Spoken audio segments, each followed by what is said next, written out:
Mr. Nurk, welcome. Hello, everybody. Good afternoon or good evening, actually. What is it getting dark out here right now? Hello, Yeah, everybody. Good to see all the faces out there. yeah, How you doing there, Dr. Fulton? doing okay. Ready to get going and excited about tonight. Yeah. Uh, it's funny, at the end of the day, I'm dragging, and I come back to my computer and I get all energized to see all the Well, this parents. this is the hub of our lives now. This computer, as it is for our students and our teachers, and it's just the way things are now, and it's how we communicate. But maybe there's some good points to it also. Certainly we can reach a lot of people. There's a lot more convenience, and it seems like with our parent nights, it's a really good route because I mean, obviously, even without a pandemic, it saves driving around, saves time, and Yeah, we can still get the message out. So yeah, maybe we learned something positive from this on that front. I think so. You can still feed your kids and make sure they're doing their homework and all that good stuff. So um, good, good, good. Well, it's just a little bit after 6, so I will okay. I will just start by welcoming everybody, and again encourage everyone to turn your cameras on if you're comfortable with that. Just a little bit of a recap. We've tried to put a series together for parents that gives you the best information about where we are at any given time. So we started out just talking about distance learning and how to support students. Last time we were together, we talked about Google products and the Google platform, which was a lot of fun. Um, we went to breakout rooms. We got into Google Sheets. We collaborated on a Google document. We looked at a Google form, and I'm gonna give you an opportunity to fill out a Google form again towards the end of this evening. All of this has been an effort to really help and support you as parents, because I know when you're going home every night, every day, there are questions your kids are asking you and the frustrations they're sharing with you. And we wanted to give you as much information as we possibly could so that you had some answers. Although I think I've shared with you on each night that we've been together, there are far more questions than there are answers. And hopefully we're all getting a little more comfortable with that. And going forward, we're going to keep doing this. I think it is scheduled for our next parent meeting, I think in 2 nights, but probably we're going to hold off a little bit, in the spirit of wanting to give you the best information at just the right time, because we're in a holding situation with reopening. So we want to make sure that we have all the best information right before we go back into in person, which we know is more delayed than the last time we met. So I think some of you are going to smile and be happy about that. Others of you are going to be a little frustrated. So tonight we are going to talk about hybrid learning, but I think it's important to really understand what this hybrid model is going to be. And so I want to give you as much information as we have right now, and there are parts of it that we don't have, and talk about what reopening is going to look like a bit, and then give you a chance to ask those burning questions that Parent Square just doesn't completely um, answer for you, right? Because that's one dimensional. So this is going to be as two-dimensional as possible. So I am going to share my screen. Why can't I see it?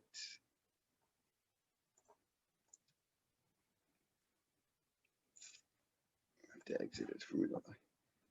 I had a chance. I was in a Zoom yesterday, and I had control. I was going to put teachers into breakout rooms, and I just started laughing, and I let one of the teachers take control because it can be a daunting task. Wrong one. So hopefully now you see. Uh, Garden Grove High School, looking good. All right, so to start off, I'd like to just share something with you. I think that we all feel a little bit like this. Oh, I forgot one thing, didn't I? I need to start the translation. Addie, do you want to, and unfortunately, our Vietnamese liaison had her child and her mom was sick, and so she's not going to be here, but we do have our Spanish translation, so I will turn that on. Let me stop this so I can turn it on right now. And Addie, do you want to remind parents how to access this? Yes, para los padres que necesitan interpretación en español, yo le voy a estar pudiendo ayudar entre yo y Adriana esta noche. Entonces, en un momento, el doctor Fulton va a poder dar la opción de poder escoger el idioma.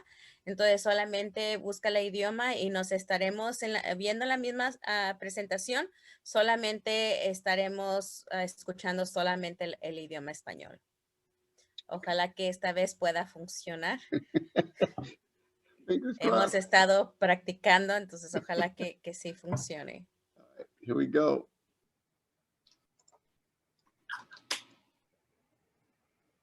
And I think that we collectively, from time to time in the last 8 months, we felt like this little girl. Now everything in this world has to shut all the way down. Nobody has to go anywhere because of their shutdown. The ice cream truck is shut down, and the water truck place is shut down, which is my favorite part because it is my favorite one. What's that? Yeah, it has the gumball one where there's gunballs and there's like blues. And now they have to shut all the way down, and we can't go anywhere. Not even McDonald's, which is my favorite restaurant. McDonald's is shut down too. You can pick up McDonald's in the drive-thru. No, you can't. Yeah. You can't. You can. You can go in the drive-thru, but you can't go in the playground. Yeah, it's just really frustrating. If you go through the drive-thru, it's just boring because you have to wait for your food to come. And if you're inside playing on the playground, it wouldn't be boring. Yeah. And now they have to shut down. It's just boring when you wait for food to come. Yeah. And now everything in this town has to shut all the way down. And I just don't want it to do that. I mean, why would germs come around to people if they don't want germs to come around to them? I know. Because everyone doesn't like germs because they get sick, and everything has to be shut down for everybody to be safe. Yeah. And it's just not fair because everything that is fun also has to be shut down. Yeah. And the only thing that is open is nothing. Nothing. Except homes, cars. Nothing. Yeah, and actually maybe church too. We can't go to church. Yeah, and it's just really fun. We're doing home church. That's why we're doing church on the TV, right? Yeah, but the real church is Heroes Academy, and you get to get candy and toys. And if you have a big number, you can get 2. Wow. Like Play-Doh, candy. And once I got that fish kind, and it's just, I only wanted to have fun with Play-Doh, so I bought it, and now everything in this world has to be shut down, and it's not fair because my parents. I'm sorry. It's a lot, huh? It won't last forever. Yeah, just for a few weeks. Yeah. But we're doing so everybody can be safe, right? Mom, tomorrow will I be able to play on my iPad?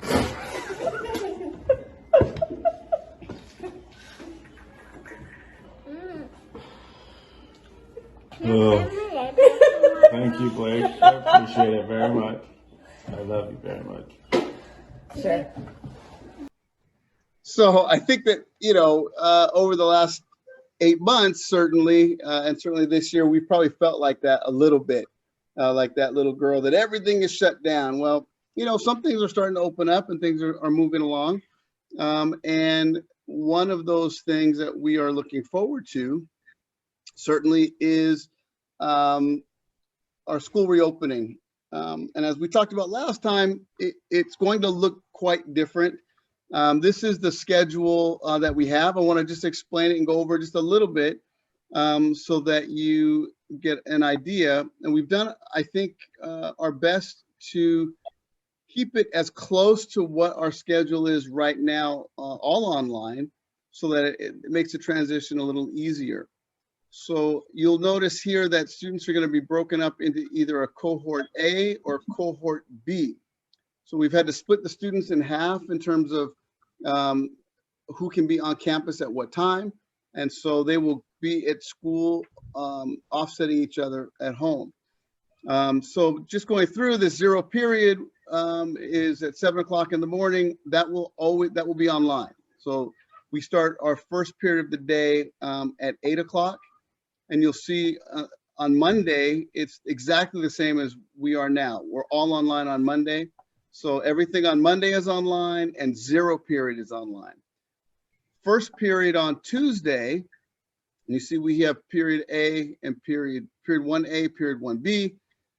So on Tuesday, period 1A will be in person, and period 1B, they will be at home. So they won't come to school, right? That would go from, there's a little typo here, until 9:10, or we'll have a period, passing period with sanitizing in between. So all the desks and touch points, anywhere students would put their hands on, they would sanitize them. And then on Wednesday, we would just flip that. So the students that were at school on Tuesday, first period, would be at home on Wednesday, and the students that were home on Tuesday will be at school on Wednesday. And that's pretty much the way it will go. So they'll rotate. So there'll be first period through third period, Tuesday and Wednesday, and fourth period through sixth period on Thursday and Friday.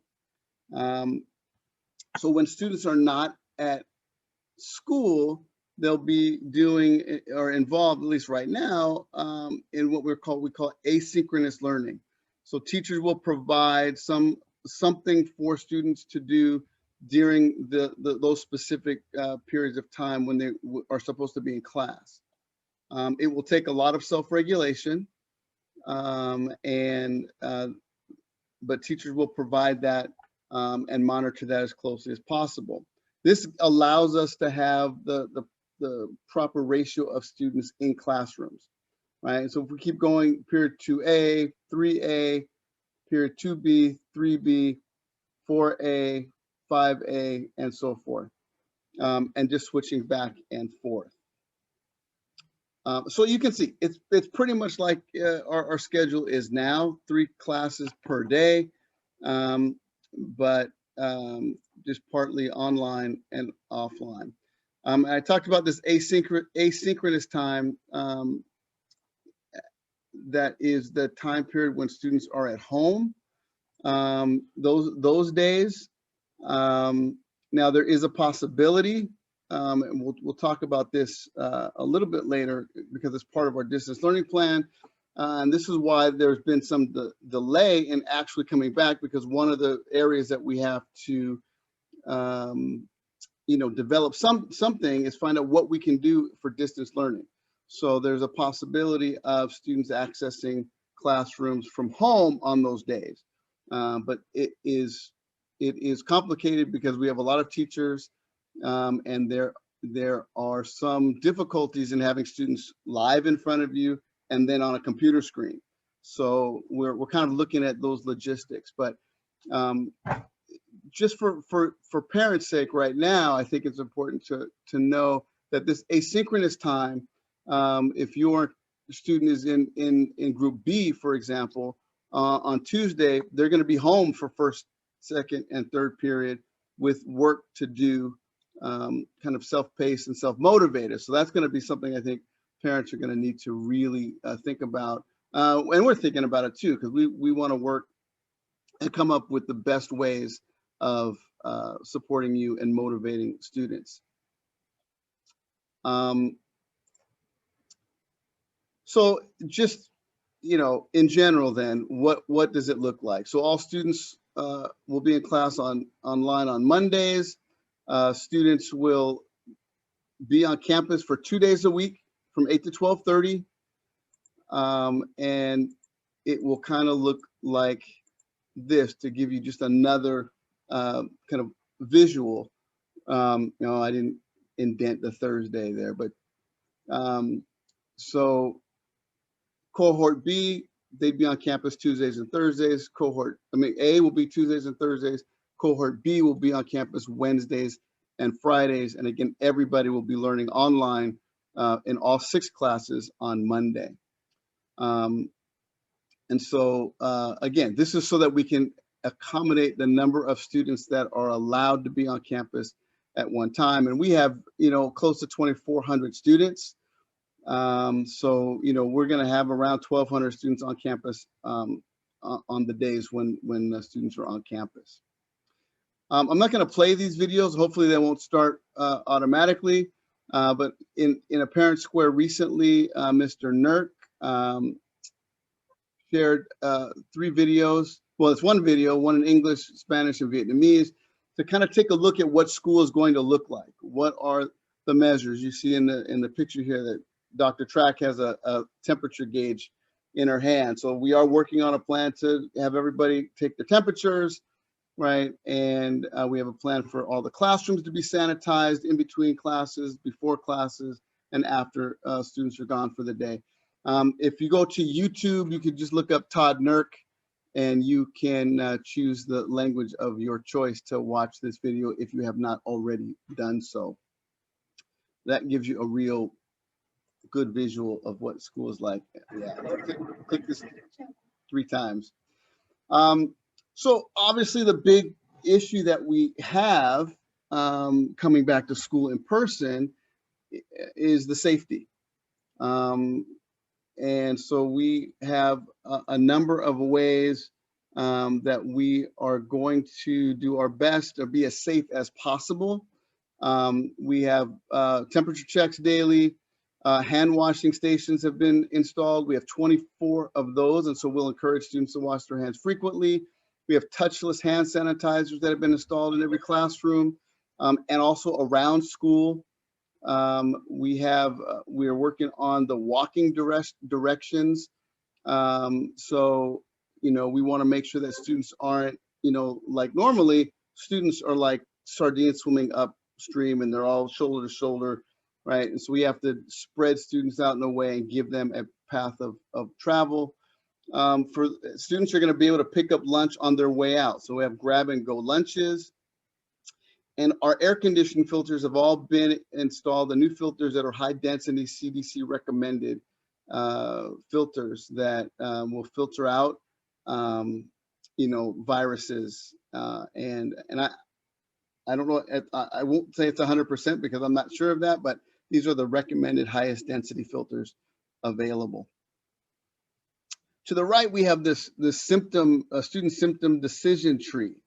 Our nurses in the district came up with this to kind of do assessments kind of easily. And these are low risk to high risk symptoms. And then what we are going to do as a result. So, a fever of 100.4 by itself is low risk. Congestion or runny nose is by itself low risk.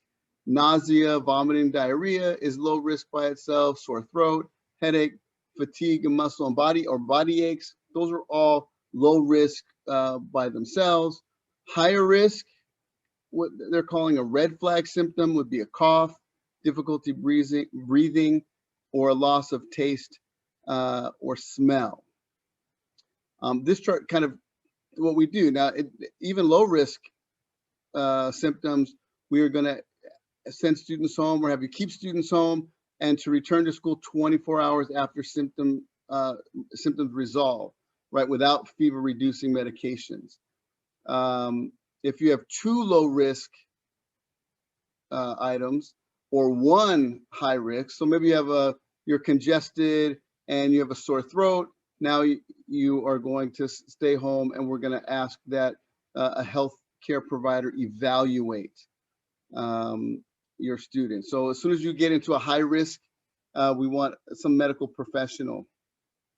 The healthcare provider then is going to confirm an alternate diagnosis for symptoms, and a healthcare provider's note must be on file for SARS-CoV-2. A PCR test is not needed. And then they can return to school after 24 hours without symptoms, without fever and symptoms improving. So, and this chart you'll have somewhere in the parent square, but I just wanted to go over it. So if you have 2 symptoms, right, you need a PCR test, and you can return to school without fever or symptoms, with symptoms improving. And then a positive, I mean, that's a negative COVID test. With a positive test, or if there's no provider visit or test, then we're going to ask that you return to school only after 10 days since symptom onset and 24 hours without fever, and to quarantine close contacts of confirmed cases. If any questions, contact local healthcare provider. And then if you, obviously, if it's a positive test, you're going to need to stay home for 14 days from the last contact, unless symptoms develop. And then otherwise, if symptoms develop, you're going to need to have a COVID test. Right. So this is just a chart of what we're going to do. And all this is in an effort to keep us safe. I know it's a little tedious to go over all of that, but I think it's important to understand kind of what you should be looking at when you're at home, and then what we will be looking at if students come to school and present these kinds of symptoms. So the big question, right, is when will we reopen? Right now, we don't know, right? We know that it's not going to be before December 1st. And the criteria that we're looking at is community spread, school readiness. So community spread is below 8% community spread for a significant period of time. School readiness, which has to do with all the things I talked about, the hand washing stations, the hand sanitizing stations, the route of walking, those are all, our schedule, those are all things to be considered. Parent desire. So you received a parent square, I think last week, with a very simple survey. We'll give you another chance tonight to fill out something if you have not already, or if you haven't received a phone call, because we're surveying parents to find out your comfort level and what you desire in terms of returning in person or being online. Staffing is a big part of this equation as well, because I think I shared this last time. Adults are more susceptible to more severe illness, and if you have some comorbidity, or if you're older, and as we get older, we have those things that just come about us. So we have to evaluate and find out how many of our teachers are going to be out, so that we can get appropriate replacements for them while they're out. So that takes some time. And in a high school as big as ours, that takes a little more time. And then our distance plan, and that's that piece that I talked about, that asynchronous time. What are we going to do, or what are we going to be able to offer in terms of students who are not wanting to come back, so that they can access their education from home?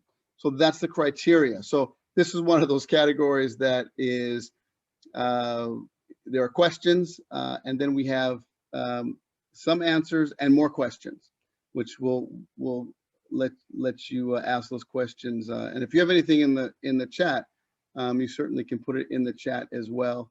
Let me double check that and see if we have any right now. We don't, but we do have Mr. Nurkis here with us tonight as well. So we pulled out all the the power hitters tonight. So this is the survey So if you have not already filled out the survey from Parent Square, or if you didn't receive a phone call, then I am going to copy this in the chat. And sometime this evening, it's a very simple, it's one question. You have to put your student's name, but it's, you know, whether you prefer distance learning or whether you are want to come to attend in person to school. This way just gives us a count. Again, that's a big part of our equation about whether we're ready to come back, is how parents are feeling. And hopefully, you know, us sharing kind of like we are will help you either feel very comfortable, or maybe you'll realize that you don't feel comfortable, but we hope that you feel comfortable and that we're doing everything that we can to keep you and your family safe. Oh, and then I have one more video. The kids have gotten me kind of, I got hooked on TikTok, but this is funny. And if you have elementary students, even more so. Junie, Papa, listen to me, okay? I'm explaining to you why you're not understanding. I have 5 apples, 5, okay? I take away 2. How many apples do I have left? So like you have 5 apples and take away 2. So you have 2 apples. I take away 2. 5, I take 2. Count my fingers. I don't know, then you said you took 2 apples, so you have 2 apples, Papa. Where are you finding these numbers? 5, I take 2. Get up. I don't know that. 1, 2, 3, 4, 5 freaking apple we have. I take 2 apple. How many do I have? You took 2, so you have 2 apples, Papa. Ohaminga, 2 apple. Where are you getting these 2 apples?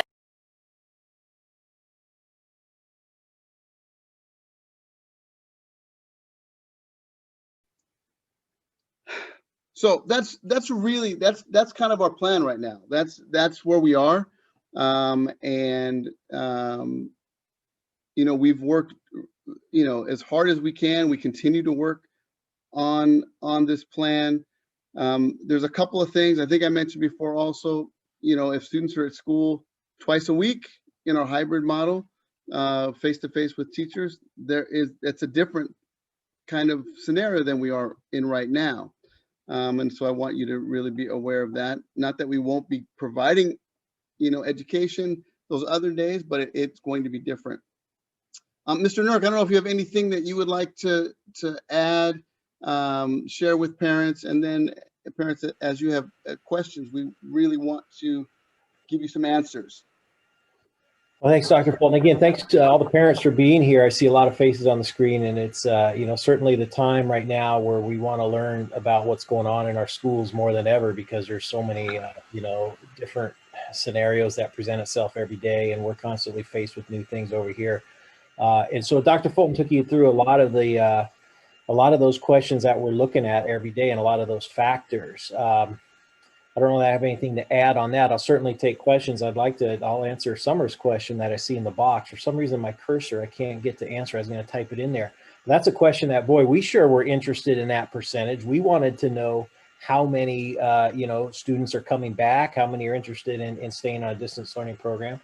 And I can share with you right now that we have about 35% of our students want to stay on distance learning right now. So, you know, and that's about what we had thought, you know, and that's about what other schools, you know, and every school right now in our district, well, some have started already, so they were a little further in the process, but every school, high school I'm talking about, is certainly wants to accommodate their kids and keep them in their system, in their distance learning system.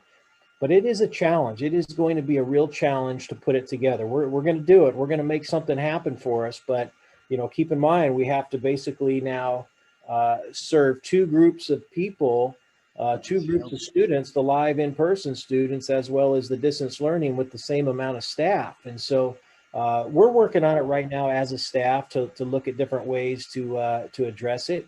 And we're going to create something. That's our plan. And so, yeah, but right now I'd say it's around 35% that it kind of bounces back and forth. I'm watching on my monitor every day right now. You guys saw that survey went out.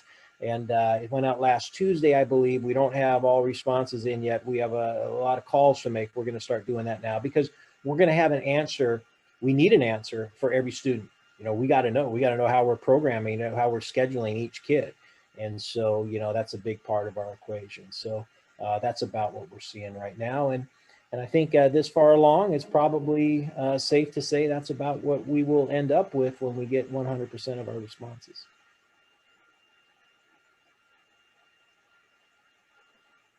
Thank you. Any questions that you have about the schedule, about, you know, what we're doing for, you know, safety, or, you know, about where we are right now in terms of our online instruction, if you have some questions. Dr. Fulton, I have the questions. Yes. First question is that, do we have the guideline that for the ratios of the student and the teacher per classroom? Like how many students when they come into the classroom with the teachers? Is that certain numbers? And my second question is that if my kid, he's have asthma, and I know that, you know, like all the students that they need to wear masks all the time, can they substitute by a face cover instead of a face mask, or he have to wear the face mask at all time when he at school? I think, yeah, that's a good question. I think that students are to wear masks. Mr. Nook, if I say this wrong, with a doctor's note, are they allowed to wear just a face shield in lieu of a mask, or is there some other arrangement that we have to make? Yeah, I believe the shield. We're still, you know, this is a question that probably if you asked it 1 week, you're going to get a different answer than the week before. As of right now, a face mask, any kind of face mask is fine. The cloth one is fine. The gaiters are not considered a valid mask right now. Whether you sub out a mask for a shield, at last check, that was a yes, but that might well change. So we're going to have to see day by day, you know, I mean, what the actual guidelines are at the moment that we start, and we'll have those out to you. But yes, every student will be required to wear, you know, a mask in that case. And, you know, so it's something that, you know, and we're going to take that really seriously. I mean, this is no, you know, if kids aren't following along with it, you know, there'll be a protocol. You know, we'll ask them what happened. It's not a funny thing if they'd be walking in the halls without a mask. You know, this is we're here to provide the safest environment for our parents and for our kids. And so, you know, we'll take that very seriously. And then the first part of your question, I'm sorry, what was that again? I just remember touching on what was the first part before you talked about the mask? I'm asking about the ratio of the student and the teacher per classroom. We don't know yet. A lot of that will depend on the actual final outcomes of our percentage that choose distance learning. But right now, I mean, it stands to reason mathematically, you can kind of see how the more students that go onto a distance learning platform, the less that will be in front of us in class.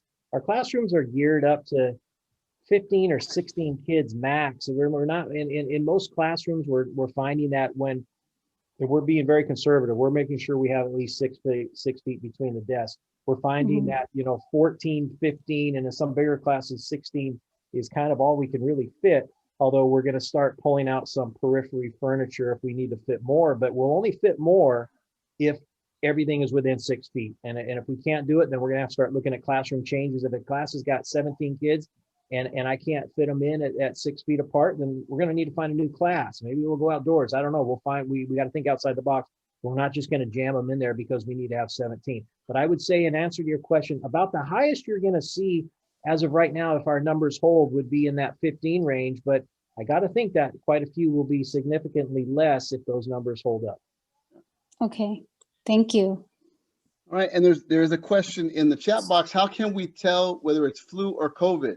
Well, without a COVID test, we cannot. So that's why we have that decision tree chart and those requirements. So if you have, if if your student is symptomatic, sneezing, coughing, then they need to stay home until they're not symptomatic, right? So they can come back 24 hours if their symptoms are gone. So that chart that I showed earlier will determine kind of the steps. Now, at some point, like, if you add up those low risk and they look high risk, then we're going to encourage you to go to a healthcare provider and get a diagnosis. And a doctor will say, hey, we need to do a COVID test, or this is hay fever, this is the flu. We are not physicians, so we can't determine that. And so that's what we're going to do. And the nurse actually the nurses in the district now have decided that when students come in with those symptoms, they're going to treat every student as if it's COVID. So they're going to use all the PPE that is required to work with COVID patients. And they're going to go through all those protocols until it's confirmed that they don't have COVID in terms of staying home. And you have something else? I can jump into that. I see a question there about the plexi. Yeah. Plexiglass will not be set up on all the desks here. It's one of those things where plexi is going to be used in the elementaries, I believe, across the board. Not sure about middle schools, and I don't know that any of the high schools are going to go to it. Some are looking into it. It's not something we're going to be able to go into. A lot of our desk shapes are small. We also looked into it, and there's a lot of cleaning issues with that too. I mean, do you clean it? And it provides a very difficult space to clean, and then the idea kids could carry it with them, but that seemed a little cumbersome. So we are going to, we're not going to have plexi, but we would certainly encourage you, if that's a concern for you and you would like that, then we'd certainly recommend that your student wear the shield as well as their mask, to kind of mirror the effects and to get that extra benefit of that shield, which is what the plexi is there for also. I see that the question, like to know, is it a possibility we continue Zoom classes as we are now? We're going to come back, in either tier 3 or 4. And so we know that. So it's either going to be December 1st or it's either going to be sometime in January. We don't know the specific date.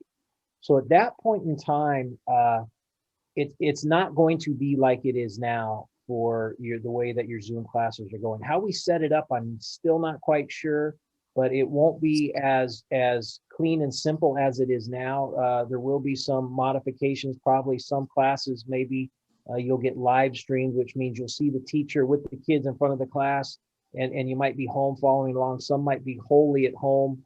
But again, we have to figure out and assign who's teaching what. So, and that goes back to a different question also. I think it's very likely that some of your teachers will change.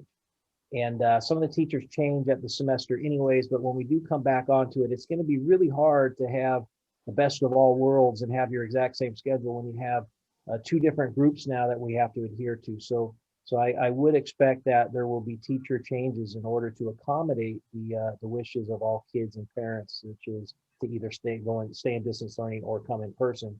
There's going to have to be a little give there, and teachers will fluctuate.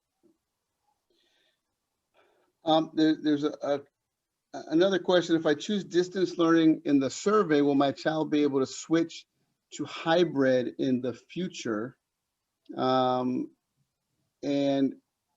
I don't know, maybe Mr. Nurk, you want to take that one too? Yeah, that's a real question, and that's kind of a district level question right now, and the feeling is that, I can't answer it. I can't tell you how it is, but I know that there's a definite feeling that we want and we need here at the school to know our numbers. We're going to devise our schedule based on these numbers. So we're going to need a plan, and to have like a fluctuating in and out will not work for us as far as like meeting the needs of all the kids. So I guess I can say I'm very certain there won't be a fluid entry and re-entry, which means next week, okay, I think we're ready to come back, and we'll come back next week. There may be a transition point at the 3rd quarter if we're still in it, or it may be a commitment from the starting point to the end of the year. You'll know that though when we start up, or before we start up, because there'll be a parent square that goes out to all the parents. I'm gonna it'll be, 2,000. Can you mute, folks, Mr. Fulton, so I can, Yep.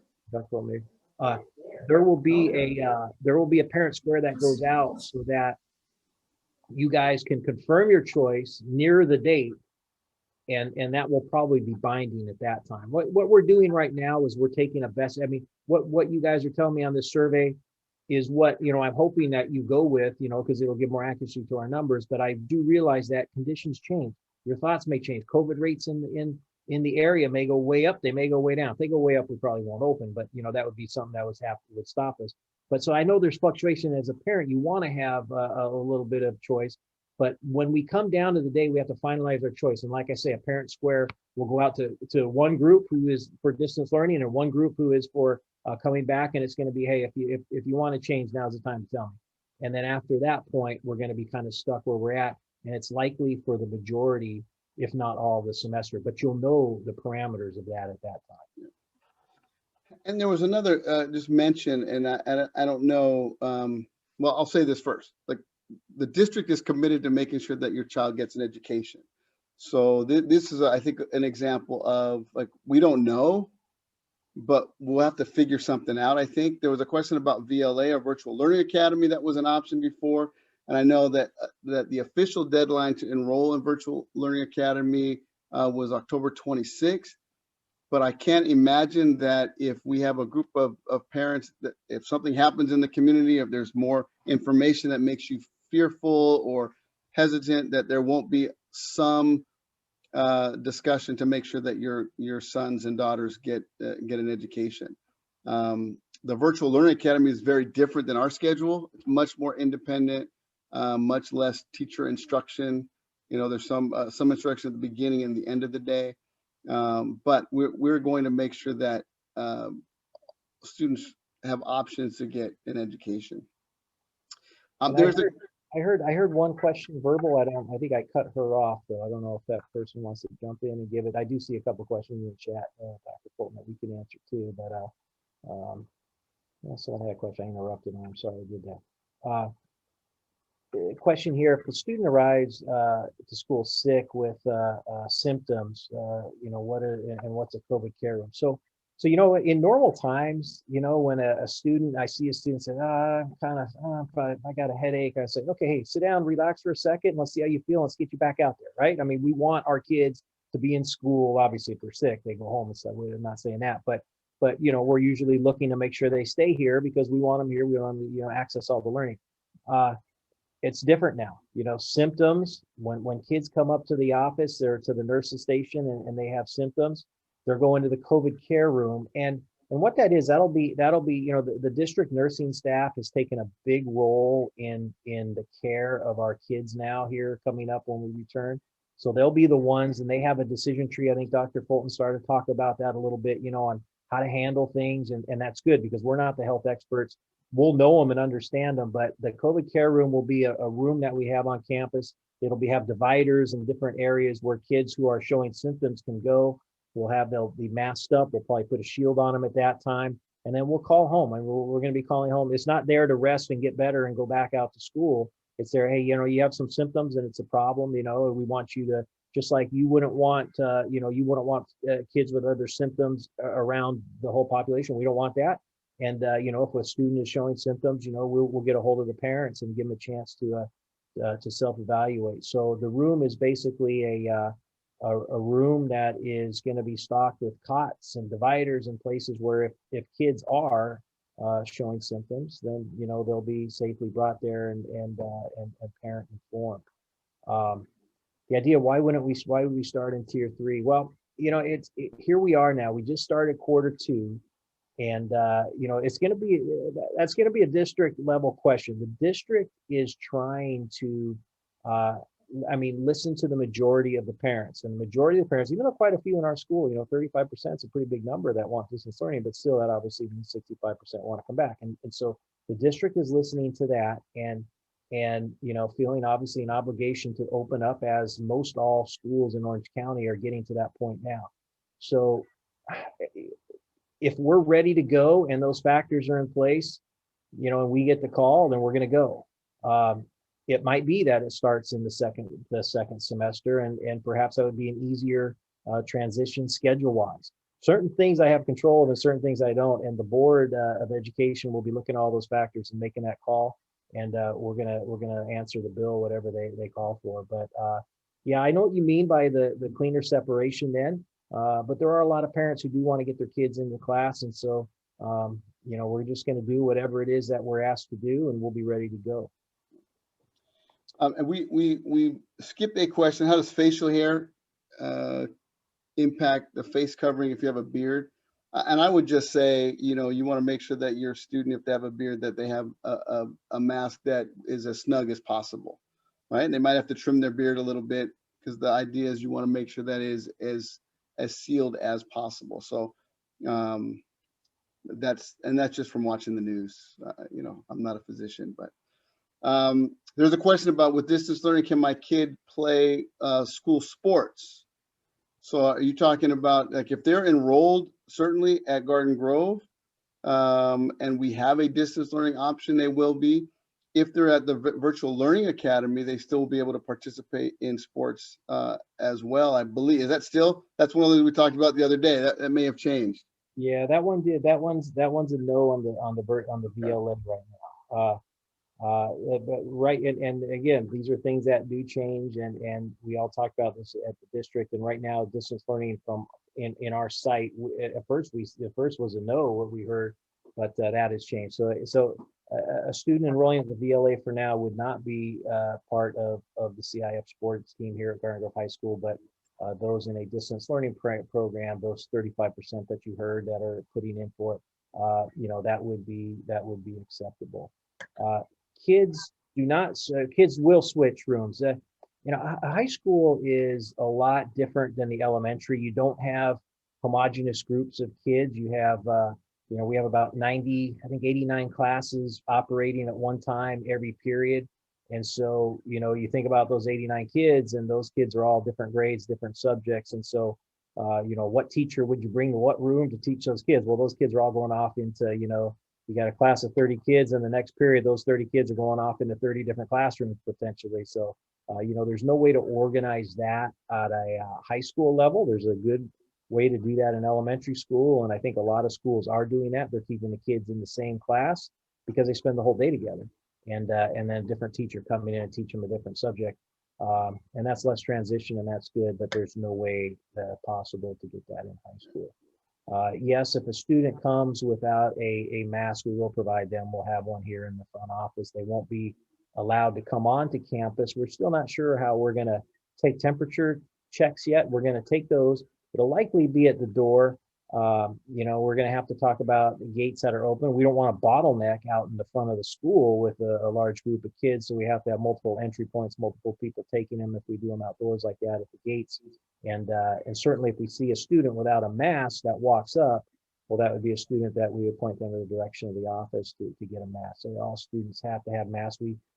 I don't have a policy of, well, they can only take 2 masks in a week, or, you know, but, you know, certainly, you know, as a parent, make sure that you want them wearing a mask when they walk out the door, of course, and, you know, just make sure that they have one. We're going to give them, I don't know, how many are we giving them, Dr. Pullman? I think we have a package of 2 cloth masks, I think it is, in a shield we're giving the kids to start with. I know we all have masks. Yeah. They'll get 2. Any mask, cloth, or I don't know. These are the ones I wear all the time, just the basic ones here. You know, and those all work. But yeah, we'll make sure we'll get them one if they come without. The next question is a really good question. If a student has to stay home for 14 days to quarantine, are they going to miss 14 days of school, or will they be able to access their school? You're going to have to. Will they be able to access their education for those 14 days? That's part of the question in the plan for distance learning. So we don't want students that are needing to quarantine for 14 days to miss out on the work. So, but I think that is something that is going to be part of what our final distance plan will offer. Yeah, we need to find a way to get those kids access, you know, so that's something that we can't we can't have those kids go without. So we got to find a way for that, and I think we'll be able to. Yeah. And I'll just say, certainly keep putting in your questions, but you received a parent square. You received 100 of them every day, I know, but we had 13 schools start today. And the report was, and I was at a meeting with some administrators at schools that started today, that everything went well. Students walked in the proper direction. They took temperature checks. These were intermediate schools, so there's less students, but we're going to look real closely at what our intermediate schools do and see what works, see what maybe have some problems, because if they have a small problem with 600 students, it'll be a double the problem for 1,200. But all the reports today were very very positive. So we'll keep monitoring. I know the only high school, which is our continuation school, starts tomorrow at Hare, and they have similar numbers at an intermediate school. So we'll definitely be watching them closely and learning from those schools that are opening. And there's a question, what is the hybrid schedule like? So I'll just go over it briefly again. So all students will be online on Monday. Students will be either in a group A or group B cohort. Group A students will come to school from 8 to 12:30 on Tuesdays and Thursdays. And group B will come to school on Wednesdays and Friday, right, for the same time period. And then on those days where they're not in school, we're looking at two things. One, teachers will provide assignments and projects for students to do during that time frame of each of those three classes when they're at home, or if we are able to provide some distance learning in classes, students might be able to access classes from home, but that's part of the plan that we're still working on.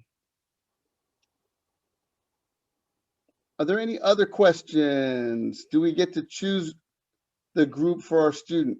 The only choice I think that you had, I think we called if you had multiple students, to find out whether you wanted them in the same group. Most parents wanted their kids in the same group. A couple wanted students in different groups because that may have worked out better for maybe an elementary student or something. But if there is a problem, I mean, we don't have the schedule out. Would that be okay, Mr.? I mean, I don't know what. Well, we are breaking them into cohorts, but of course, the first thing we need to do is kind of wait on that, or we're framing it at least, but we need to pull out those folks who are going to be on distance learning, right? Because they won't be part of really, they'll be the distance learning cohort. They won't be coming to school on a particular day like cohorts A and B. So we do need that information before we can finalize it. I would say, as parents, whether or not you come on, Tuesday, Thursday, or Wednesday, Friday, you may not get that choice in this case. And typically that's not going to be a big difference, I would say, although there could be some drastic work schedules and maybe if we can accommodate, we can, but there's going to be a lot of constraints to this schedule, which means we got a lot to consider so that we fit it perfectly, so we don't have too many kids in one side or the other. And if we get 50, 100 requests of changes, it's going to throw a scatter thing. So I guess I'd say in general, no, but we have called siblings to make sure, see if they want to be together or not. We're talking about grouping different sports together. And whether if it's a drastic measure on a Tuesday, Thursday, or Wednesday, Friday, I guess we'd entertain it. But I certainly can't make far-reaching promises of what we can do. My goal is to get the schedule on the board, to serve the schedule of the kids and keep those intact as much as possible. That's my goal with the amount of teachers that we have. Interesting question here is, could we continue on distance learning? But students have to be placed on campus. Interesting idea. The answer to that is no, and the reason why it's no is simply because it would be a space issue. what you're talking about, and I don't know if you're talking about like with the teacher right in front of them teaching and those very kids at home. That is something that we're talking to teachers about. The teachers, some teachers may be doing that, some not. They are not required to by the union, but that's called live streaming. It would be an option where a teacher could essentially kind of keep teaching as they are now. They would have the kids in front of them. They would also be hooked into Zoom and doing what you're saying, kind of having that live stream, reaching the kids at home too. But that's not something that's required. And it is a workload thing for teachers. There's a lot of different planning and prep and organization and so on. So we're going to be talking to teachers about possibly doing that. That might be able to help our schedule if we get some. But just the sheer numbers, because the teacher's going to be here back, their teachers will be here back on campus when we're teaching. They'll be here and they'll be teaching from their room. And they may be teaching a distance learning class to 30 kids at home, but they'll be doing that from their room. But in answer to your question, if we had 65% of our students and half of that, we have 30% of our students here on campus, it would be a thing where they would all be in different classrooms in front of the teacher. And that may or may not fly, but it wouldn't be something that we could organize with our numbers. Conversely, if we had it the other way around, if we had 75% or so that wanted distance learning, it would be a different scenario. It'd be a lot simpler thing to organize, but that's not the way it is. But in any case, we can't make that happen because of our numbers here on campus, the number of kids in campus and the teachers teaching from those rooms. There was a question about are students grouped by any certain characteristic, or it's random? It's random, right? We just have to make sure that we have half of the students on campus and half of them at home because of space constraints. And I don't know of any other criteria other than just space.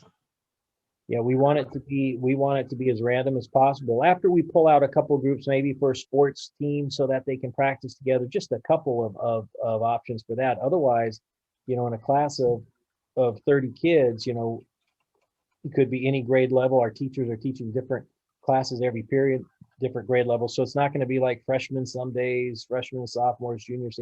Every day we want a very random sampling of our entire population. That's what will keep the classes balanced. And so that's what we'll work on doing.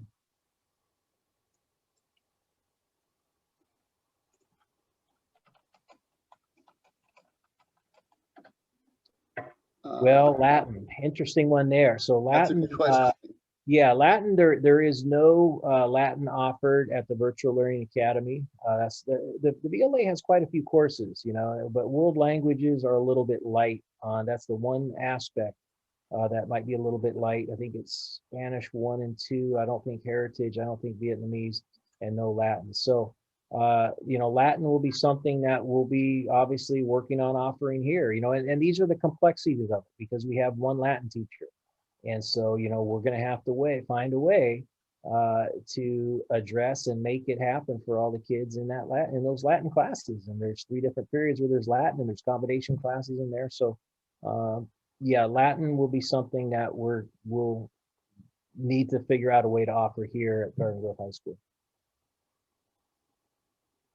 And as for, I think you may have asked, Emily, you may have asked a question earlier about, what should I choose then? Don't worry about planning on trying to choose geared to what you think is going to be available. Choose what your family preference is. And then we will, work on the scheduling part of it and we'll be in touch to see what we can or can't do. It doesn't, again, we're not going to be able to make every class whole for every student. It's just not possible. But we will, where we can't, we'll be in touch with you to let you know what different options are. So choose what you prefer. And if your child is a Latin transfer, then you might want to try to opt for the distance learning here at Garden Grove High School. And because Latin's going to be a program we're going to find a way to keep. So that's what you'd want to choose. I mean, you could go into the VLA, but you're not going to get any Latin instruction over there.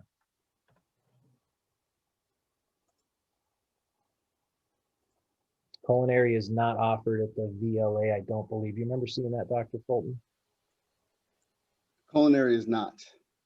That was one of the ones I think I didn't see that chat, but I think I know who that is. And again, all of the classes, I mean, we can ask about a lot of different classes that you might have, like singletons, doubletons, we call them, where there's just maybe one or two sections or a few sections offered.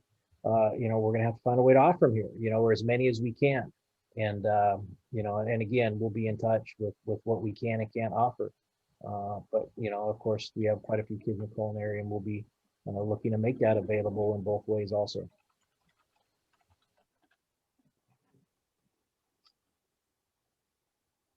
It's good questions you all have. Certainly keep them coming. We love it. It's good it's always a good exercise for us too, to process this information aloud too, and kind of reaffirm the things we're thinking about. And sometimes it gives us a little avenue into something else that we hadn't thought about too, and that's helpful. You can feel free to chime in if you want to unmute and talk, or type right in there.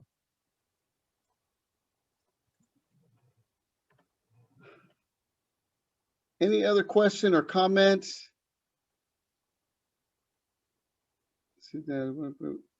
Oh, there is a question. Oh, she typed in. Oh, okay. We're changing our interpretation. So there's something in the chat here. Si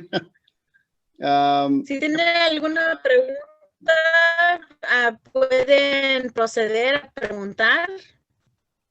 Alguien si tiene una pregunta en español, con gusto le contestamos. And I will read, there wasn't can my child do both VLA and hybrid? They won't be able to do both. So they'll have to choose the Virtual Learning Academy or our hybrid at Garden Grove High School.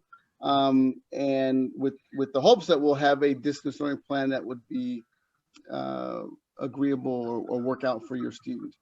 And like I think Mr. Nurk said, we have some time because we know we're not opening next week, and so it's something that we're working on actively every day.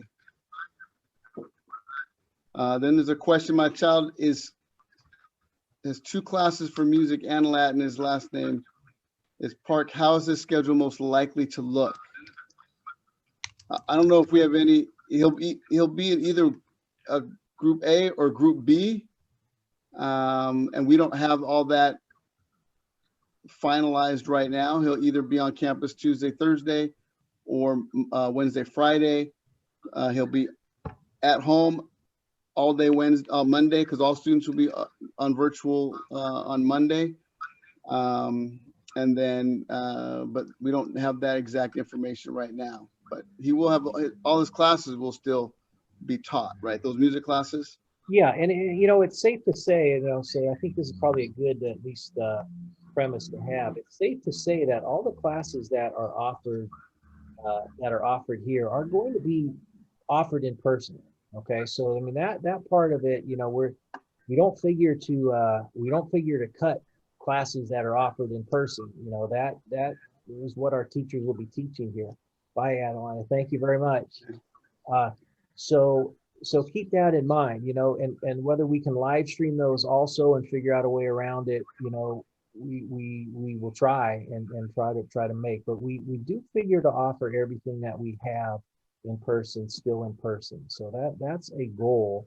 You know, that's going to be one of our first steps in this, because, you know, we do have 65% that want to come back in person, and that's what, you know, our teachers will be here in person. That's what it's kind of designed for to start. And then whatever we can make happen, we're going to make happen to fit the needs of the kids. So, you know, so your classes will be offered here.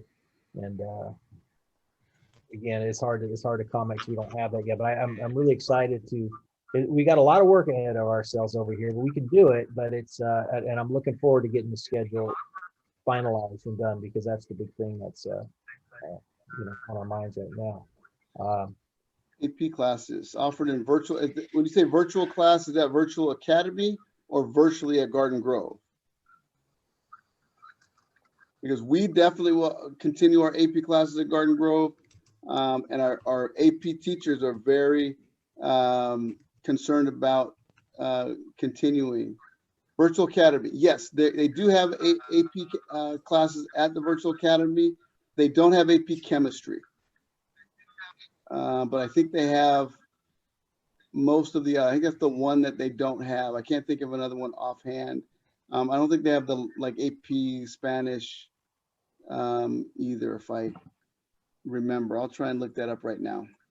They have quite a few, and it's a worth lot. a discussion. If you're considering that, it's certainly worth a call over there. They're happy to hear from families. They certainly know you guys have a lot of questions on that front. So, you know, and they can share with you. And I have the course outline here too. And I know Dr. Fulton's looking it up, but they can talk to you about how the schedule matches. Feel free to call them. They are talking to parents all the time.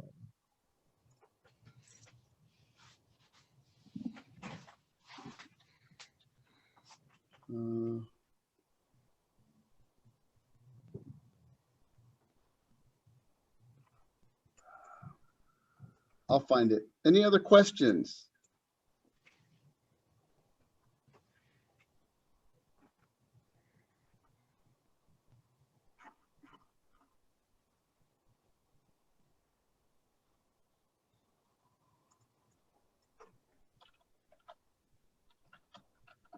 I have to sift through all the email that oh, maybe I downloaded. Am I talking out loud? I think I thought it was in my head there, but I think it was out loud.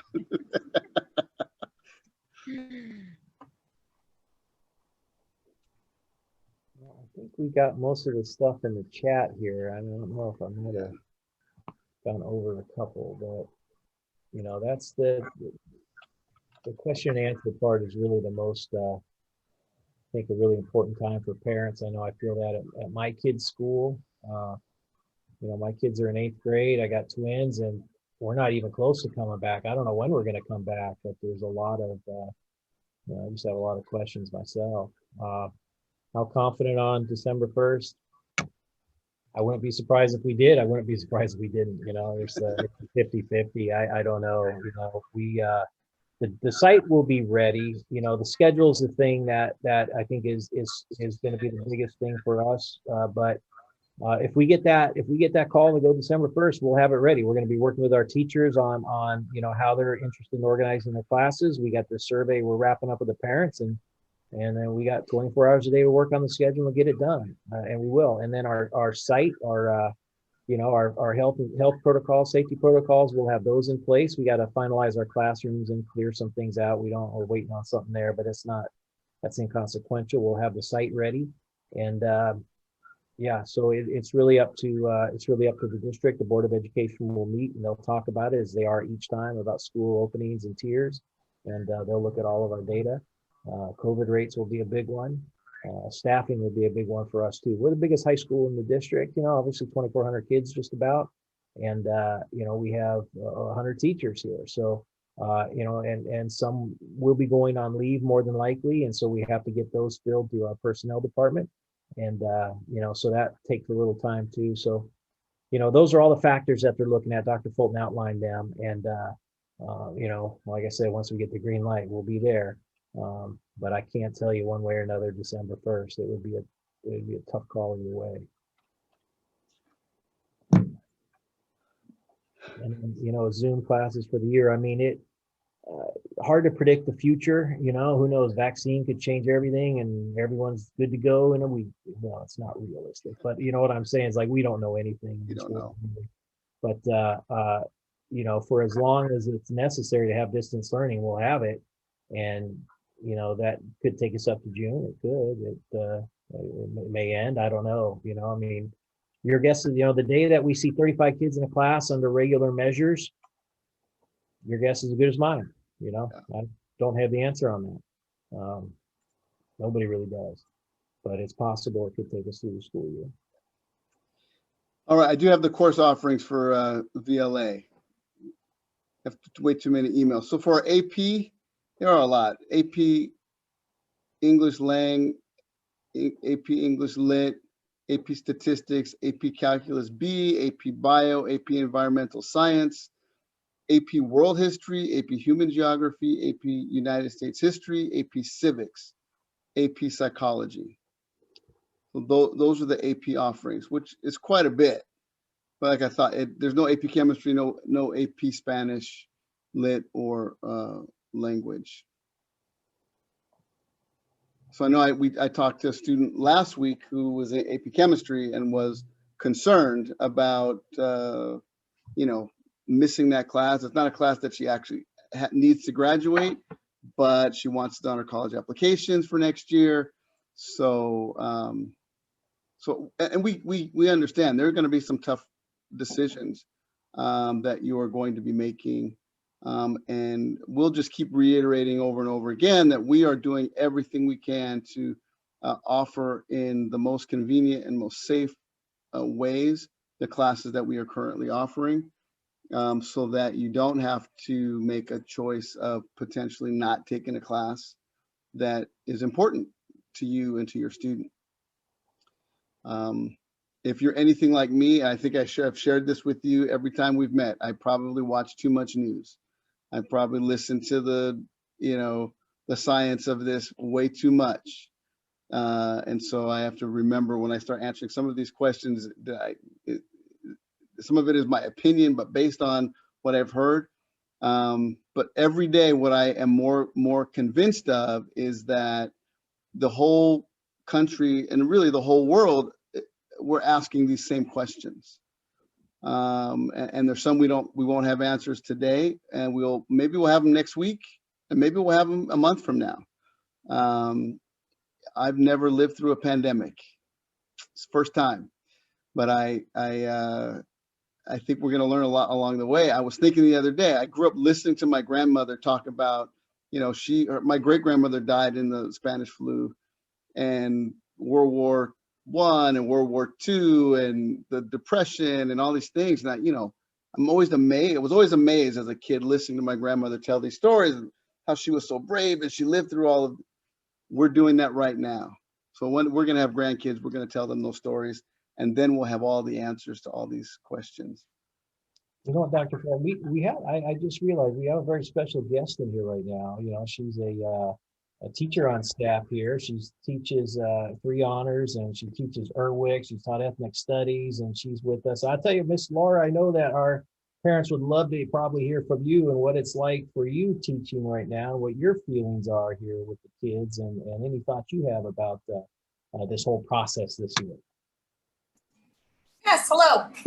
I'm just here shadowing, trying to get a feel for what administrators do, as I'm currently working on an administrative credential myself. But yeah, I might have some of your kids. I teach English 3H honors and seniors, ERWC. And it's been a whirlwind, I'll say, but teachers, we got the word that we needed to switch gears, and we did it like that. And when it's time to go back, we're going to do the same thing for your students, because I could speak for myself and, probably all of my colleagues. We love your kids, and we are struggling not having the in-person interaction with them. I know myself, it took me maybe 5-6 weeks to learn names in this format, and in the regular school year, I pride myself that I'm able to figure out these kids' names and faces within day 3. So it's been a real struggle not having that face-to-face interaction with them, and just building rapport online. So we're excited to get back. We know it's going to look really different, but it's kind of the nature of education and teaching that we just roll with the punches. And I'm proud to say that of teachers. We've figured out how to do this online, and we're going to figure out how to do it once we're back in person. I know a lot of the kids, some of the kids might be scared and nervous, but I think with the protocols that we've got in place that we're going to be fine. But yeah, I know I'm excited to see them in person, and again, switch gears again. So that's all I've got, really. Yeah, thanks, Miss Laura. Yeah, it's we got such an amazing staff here. It's just so professional and kid friendly, and for them, and always looking to do the best they can for our kids. And that's what that's the amazing thing about our staff. So yeah, and she mentioned the shifting gears. Teachers have had it hard. They're through no fault of the district or whatever. We sometimes have to say, okay, well, here's where we're going with this now, and so all their planning could be changed at a drop of a hat, and they just have to be flexible and go with it, and that's what they've done. So You know, as we approach this new change, we'll be ready for it, but it's you never know what each day is going to bring you. There is a question about musical instruments and options for wind section, clarinets, flutes. I know Mr. Winchell is looking at every option. Woodwind instruments are still not, even like right now, if we were open, they wouldn't be able to use them. But you know, because we're going to be later, we don't know what it'll be like. But I know they're working on ways to do that virtually. That's one of the biggest challenges. I've met with the music teachers quite a bit, and they're working on different software programs and different strategies to teach those instruments, choir, when students can't be together. Because right now they can't sing or play instruments even if they're out on the field. So, but we'll figure out something, and we're gonna be safe about it. There is another question about the concern about going to VLA and being a transfer student and losing the transfer. We're not going to put anyone in jeopardy for losing their transfer because of this pandemic. I think I can say that pretty safely, Mr. Nert. If you're in the Latin program, you know, you either want to return in person or you want to return in the distance learning program at Garden Grove High School, and then we'll see where you know, where it all settles. Yeah. And I'll reiterate too that we're continuing to work on that distance learning plan. There was another question about our plan. So we'll have something. We don't know what it is today, but we're working on making sure that we have something to offer our students. Anything else? And I'll just say again, I mean, Miss Laura, I really appreciate you sharing as you did. Our teachers are working. You know, sometimes I've heard on the news that, oh, teachers got to go to work. They got to get to work. The teachers have been working twice the hours.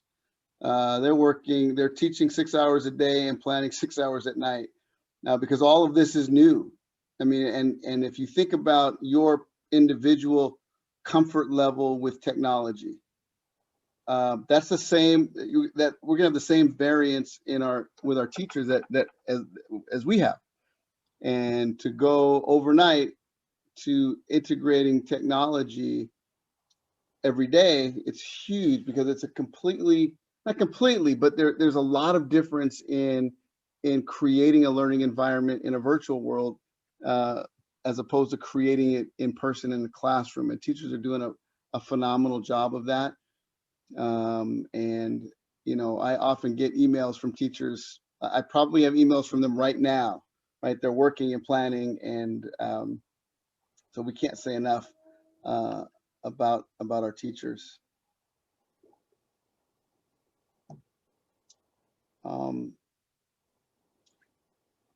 Again, I appreciate parents. You know, I love meeting with you. I miss that we can't be in the library, but this has been the next best thing.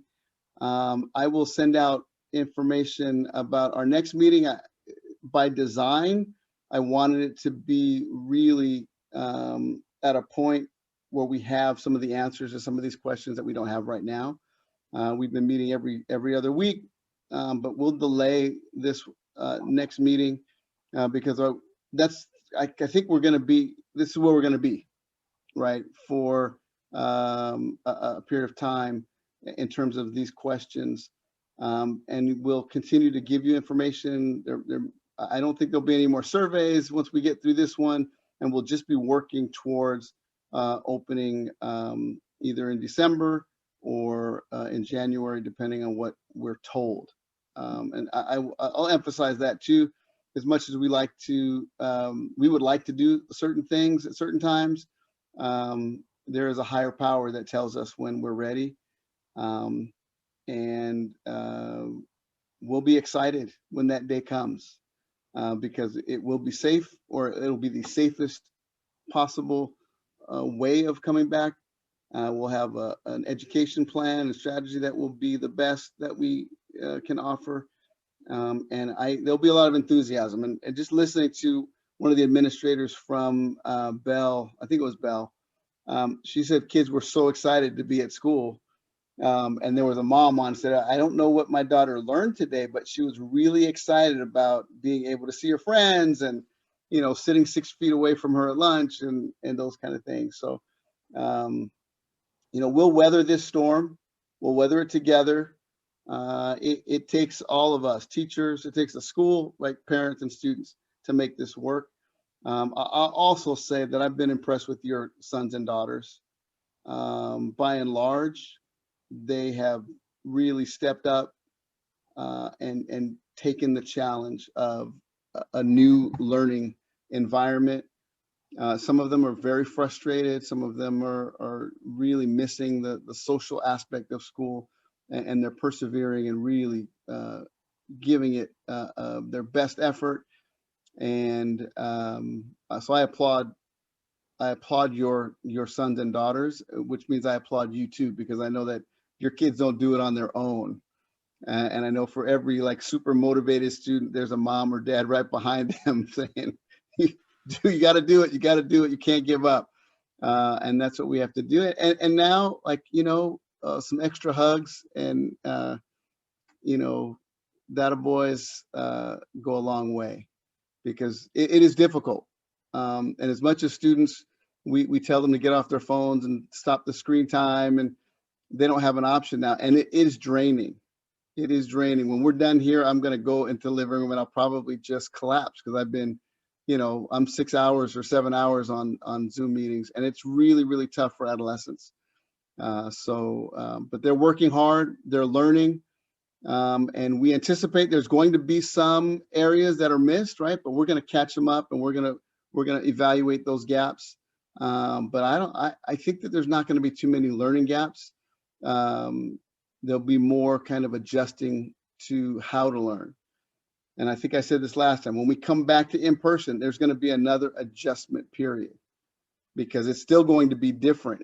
It's because the thing that they really want it to be, a lot of that won't happen for some time. So we're just going to keep encouraging one another, supporting one another, and getting through this together, I think, is the only way to do it. And I'm just, again, thankful that you have come for these meetings. And if there are other areas, other topics that you want more information, please send me an email, call me up, let me know, because we want this to be meaningful. And, you know, there might be some things that we've missed when we start thinking about what we think parents have questions about or concerns about. And we can, you know, we can design a meeting just on parent choice. Excuse me. And with that, if there are no other questions, certainly if there are, we can answer some more questions, but I'm guessing some of you have to still put some kids to bed or feed them or get them to, you know, do their homework. But I really appreciate, and you don't know that seeing your faces and seeing you smile and react, that's the world, right? When we're doing this, because I got to tell you, and Miss Laura will say this more than I. I'm sitting in my bedroom. It's just, sometimes it just seems really weird. Like I'm just talking to, you know, my computer screen, but your smiles and your questions and your comments are so appreciated. And we want this just to continue to be something that is helpful for you. All right. And I apologize, I couldn't get that last video. I'll put that on the next slide. I'll figure it out, because that's a funny one also. So if there's no other questions, have a wonderful rest of your evening. And we just really appreciate you being here. Excuse me.